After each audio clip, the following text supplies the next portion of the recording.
the keys and asks about her husband. Fritz promises they let the Norwegian tropes leave in peace.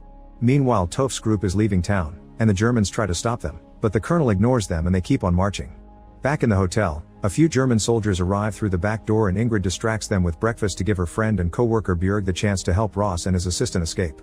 Before they leave, Ross asks Ingrid for a place to hide, but Ingrid doesn't want to take them home because of her son. Instead, she tells them of a cabin in the mountains and sends Björg to guide them there.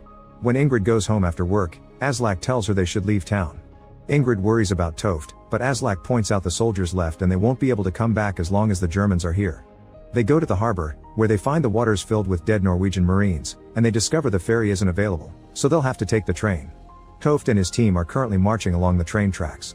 The Major discovers this section of the bridge was supposed to be blown up but they can't find the dynamite, so he asks Toft for help because he used to work for the train station with his dad before he joined the Neutrality Watch.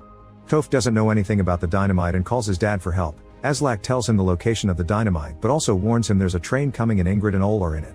Toft passes this information to his superiors and requests to blow up the bridge after letting the train pass, but the Major refuses because the entire point is to stop the train from bringing the ore to German hands. Suddenly they hear some noises in the tunnel and the soldiers get ready to shoot, but it turns out they're the civilians that couldn't catch the train because the Germans stopped it. Toft quickly says hi to his family before sending them to hide in the other tunnel. Then he helps his fellow soldiers set up the dynamite, which means he has to climb up the beams that hold the bridge. Inside the tunnel, most of the civilians keep moving, but Ole makes her mother stay back to wait for Toft. At that moment, the Germans arrive and open fire, killing various Norwegian soldiers.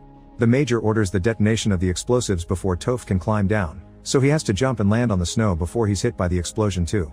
Moments later, the Germans find Ingrid and Ole and since she speaks their language, she's saved instead of captured. On her way back to town, Ingrid discovers that the Germans captured a few Norwegian soldiers as prisoners of war, including Toft.